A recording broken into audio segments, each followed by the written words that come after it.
ফ্যাসিবাদ পেরিয়ে আমরা গণতন্ত্রের পথে হাঁটছি।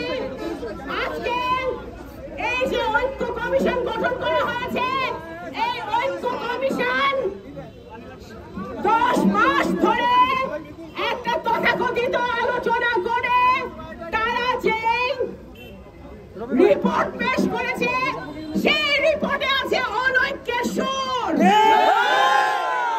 যুবদলের এই সমাবেশ থেকে বলতে চাই, এই বাংলাদেশের ছাত্র সমাজ, বাংলাদেশের যুব সমাজ, বাংলাদেশের নারী বান্ডেল থাকলে প্রতি সেনমানিতে টাকা বাঁচবে। বিকাশ সেনমানি বান্ডেল কিনে জিতুন প্রতি লেনদেনে। সমাজ, বাংলাদেশের আপামর জনতা একটি সুষ্ঠু, সুন্দর, নিরপেক্ষ ভোটের জন্য অপেক্ষা করছে।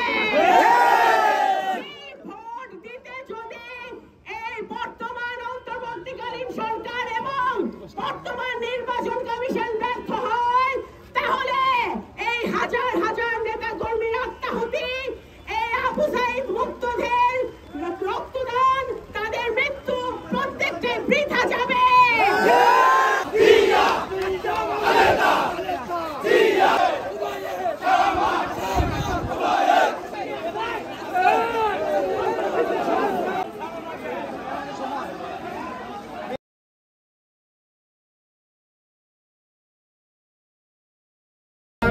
সংগঠন বাংলাদেশ জাতীয়তাবাদী